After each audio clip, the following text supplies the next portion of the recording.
चिंतन का प्रभाव। सेठ गंगा शरण जी काशी में रहते थे। वे भगवान शंकर जी के सच्चे भक्त थे। सोमवती अमावस्या का प्रातःकाल था। मणिकर्णिका घाट पर अनेक नर नारी साधु सन्यासी स्नान कर रहे थे।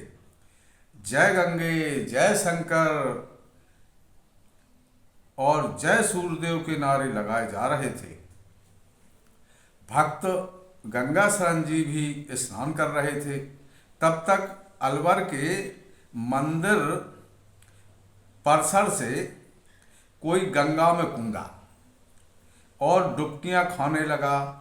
किसी की हिम्मत न पड़ी जो उस डूबने वाले को बचाने की कोशिश करता, क्योंकि कभी कभी डूबने वाला अपने बचाने वाले को इस तरह पकड़ता है कि दोनों डूब मरते हैं। परंतु सेठ जी का हृदय करुणा से भर गया। वे तैरना भी जानते थे। 4 हाथ मारे और डूबने वाले को जा थामा। किनारे पर लाकर देखा तो वह सेठ जी का ही मुनीम नंदलाल था। पेट से पानी निकालने के बाद जब नंदलाल को होश में देखा तब भक्त जी ने कहा, मुनीम जी, आपको किसने गंगा जी में फेंका था? मुनीम कहता है, किसी ने नहीं। तो क्या किसी का धक्का खाकर आप गिरे थे? नहीं तो फिर क्या बात थी? मैं स्वयं ही आत्महत्या करना चाहता था। वह क्यों? मैंने आपके 5,000 रुपए सट्टे में बर्बाद कर दिए हैं। मैंने सोचा कि आप मुझे गबन के अभियोग से गिरफ्तार कराकर जेल में बंद करा देंगे। अपनी बदनामी से बचने के लिए मैंने मर जाना उत्तम समझा। एक शर्त पर मैं तुम्हारा अपराध क्षमा कर सकता हूं। वह शर्त क्या है? प्रतिज्ञा करो कि आज से किसी प्रकार का कोई जुआ नहीं खेलोगे और सट्टा नहीं करोगे। प्रतिज्ञा करता हूं और जगत गुरु शंकर भगवान की शपथ खाता हूं। जाओ, माफ किया। 5,000 की रकम मेरे नाम घरेलू खर्च में डाल देना। परंतु अब आप मुझे अपने यहां मुनीम नहीं रखेंगे। रखूंगा क्यों नहीं? भूल हो जाना स्वाभाविक है। फिर तुम नवयुवक हो, लोभ में आकर भूल कर बैठे। नंदलाल, मैं तुम्हें अपना छोटा भाई मानता हूं, चिंता मत करो। मुनीम ने अपने दयालु मालिक के चरणों में सिर रख दिया।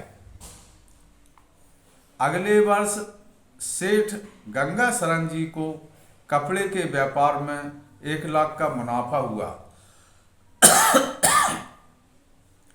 मुनीम नंदलाल को फिर लोभ के भूत ने घेरा। अब की बार सेठ जी प्राण लेने की तरकीब सोची जाने लगी।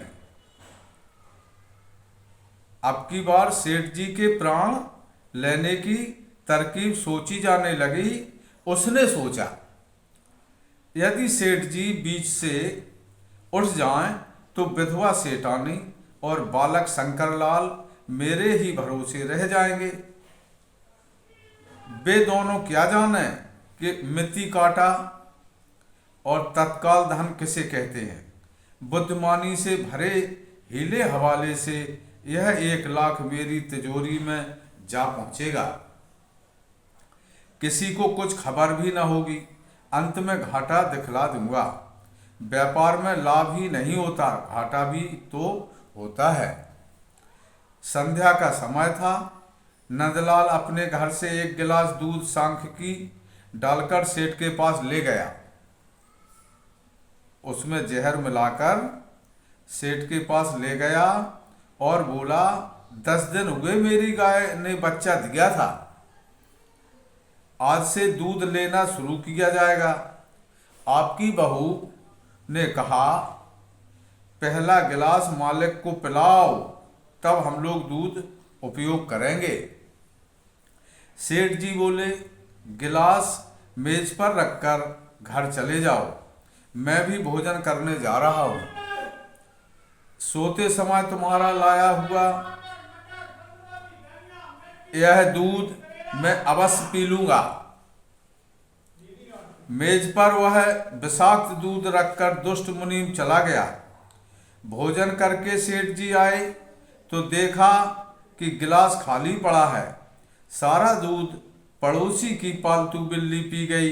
सुबह सुना कि पड़ोसी की बिल्ली मर गई। वह क्यों मरी, कैसे मरी, इस बात की छानबीन नहीं की गई। पशु के मरने जीने की चिंता मनुष्य नहीं करता। दुकान पर सेठ को गद्दी पर बैठा देख मुनीम को महान आश्चर्य हुआ, परंतु वह बोला कुछ नहीं। रात को स्वप्न में सेठ जी को भगवान शंकर के दर्शन हुए।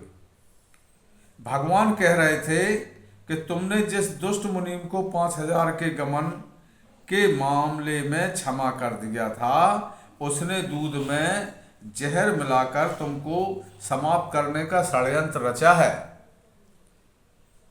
मैंने प्रेरणा करके बिल्ली भेजी थी और तुम्हारे प्राण बचाए थे।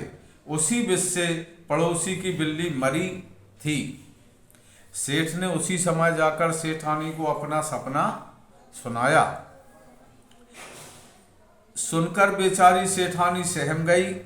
फिर संभल कर बोली, जब वह तुम्हारा ऐसा अशुभ चिंतक है तब उसे निकाल बाहर करो, कोई दूसरा ईमानदार मुनीम रख लो। मैं अपने शुभ चिंतन के द्वारा उसका अशुभ चिंतन नष्ट कर डालूंगा, सेठ ने दृढ़ता के साथ कहा। यह कैसे हो सकता है? सेठानी ने आश्चर्यचकित होकर प्रश्न किया। मैं अपने मन में उसके प्रति बैर भावना नहीं रखूंगा, बल्कि प्रेम भावना को बढ़ाता रहूंगा। इससे क्या होगा?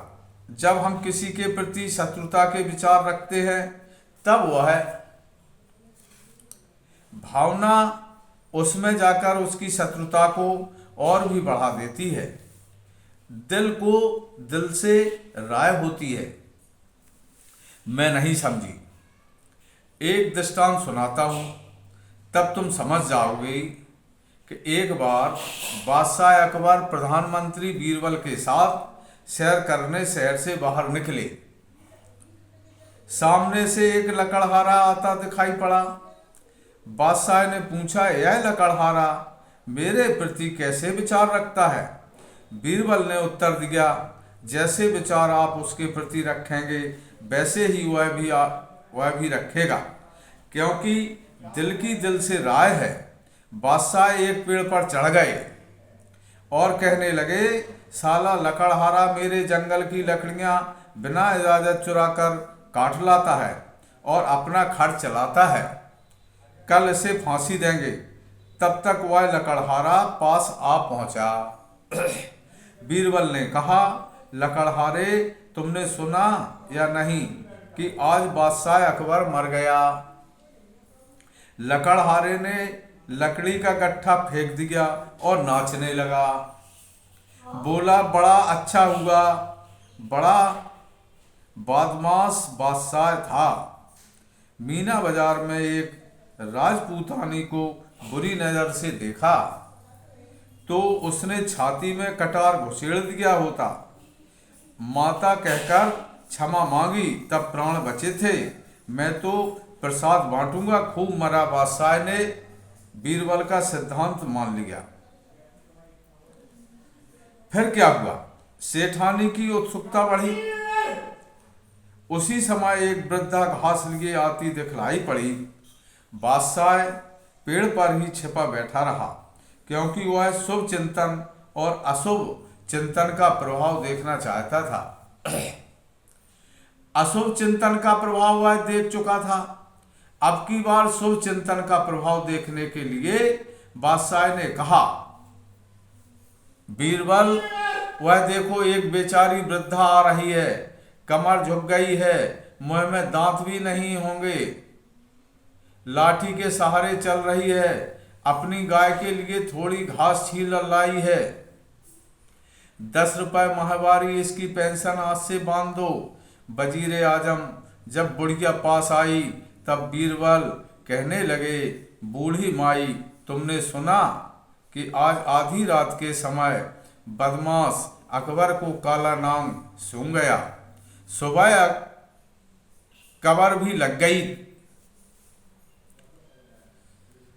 बुढ़िया ने घास पटक दिया और रो रो कर कहने लगी, गजब हो गया, राम राम, बड़ा बुरा हुआ, ऐसा दयालु बादशाह अब कहाँ मिलेगा।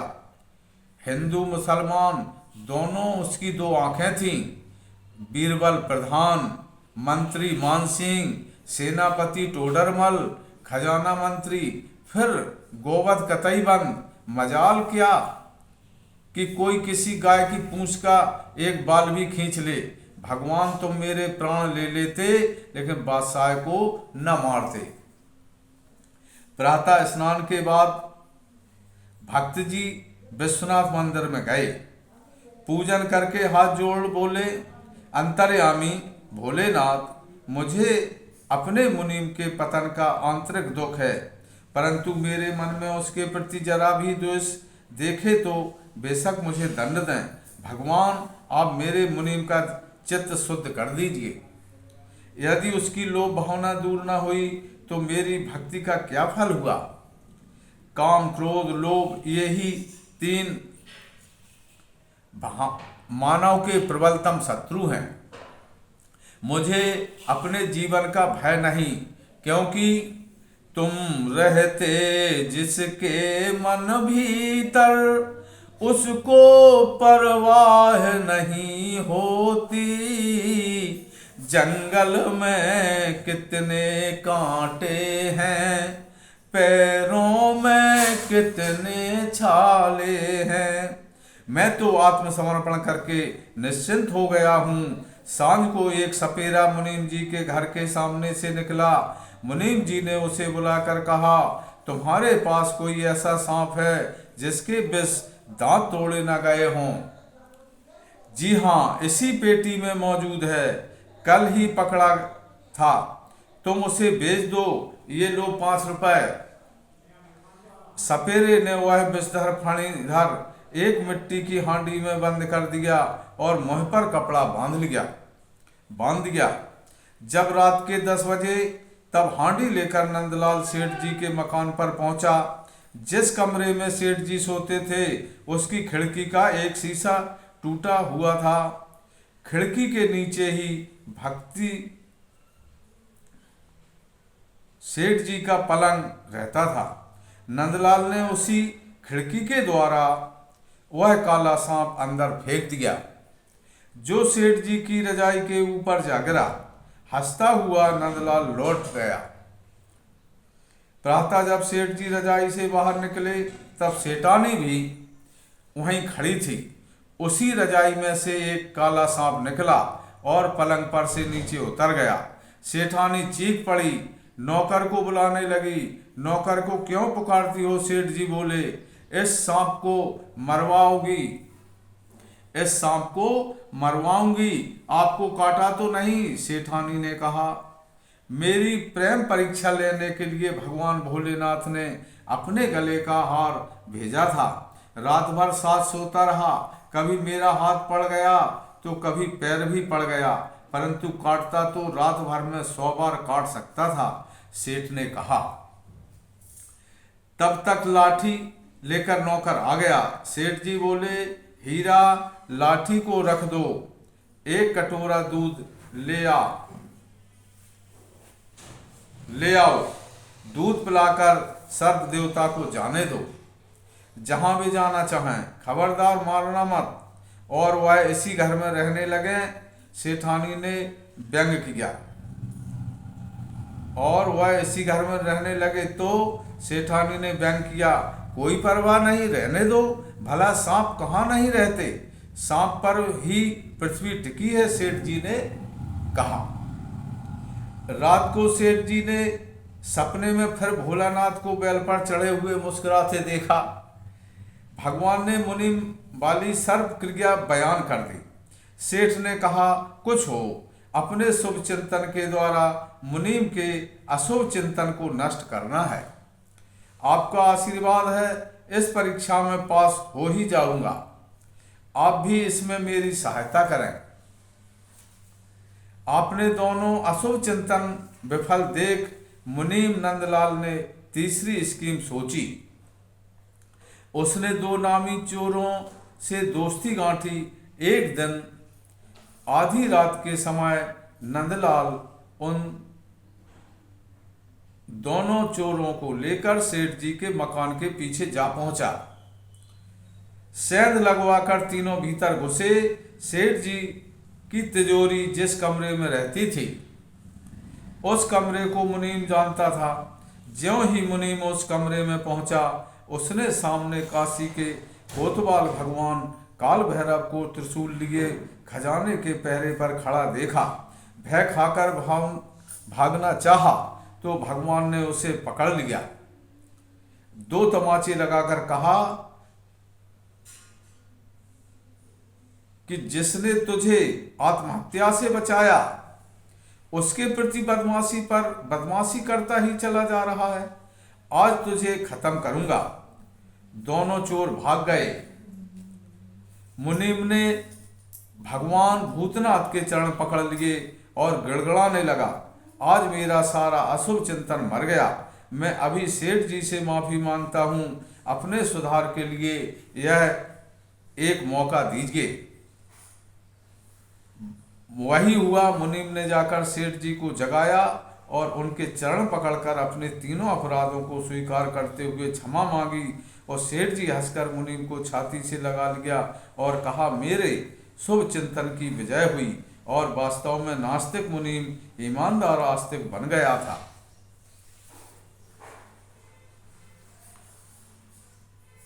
इस वीडियो को